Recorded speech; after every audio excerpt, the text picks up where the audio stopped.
if everybody is complaining against you, then think twice.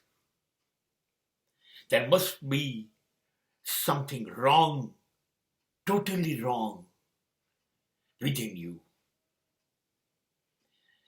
જ્યારે બધાને તમારી સામે ફરિયાદ હોય, બધાને, કોઈ એક બે જણ નહીં, સમગ્ર વિશ્વને, જે ખૂણેથી જેને મળો એને તમારા માટે ફરિયાદ હોવી જોઈએ કે તમે આ કરો છો, આ ખોટું કરો છો, આ કરો છો, આ નહોતું કરવાનું. બધાને તમારામાં ફરિયાદ છે, તમારામાં વિશ્વાસ નથી, તમારી કાર્ય પદ્ધતિમાં ભરોસો નથી. જો આવું છે તો ડોન્ટ બ્લેમ ધેમ. તો એમની ઉપર આરોપ ન કરો, એ કરવાની જરૂર નથી.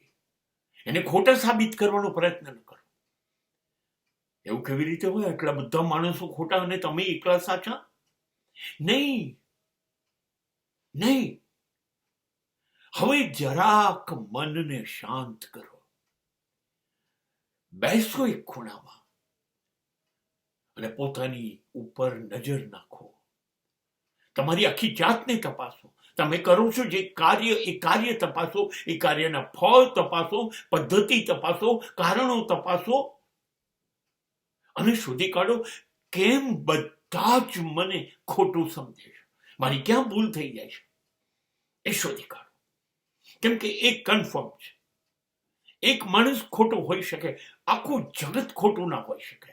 માટે કંઈક ખોટું છે, કંઈક. મને તો લાગે છે ઘણું બધું મારી અંદર ખોટું છે. અને જ્યારે બધું જ ખોટું હોય ત્યારે એને શોધી નાખવું કે શું ખૂટે છે, મારાથી ક્યાં ભૂલ થાય છે. બસ, કોઈ ગુનો નથી કર્યો, ખૂટે છે, ભૂલ થાય છે, રસ્તો ચૂક્યા છે. હા, તો શું છે?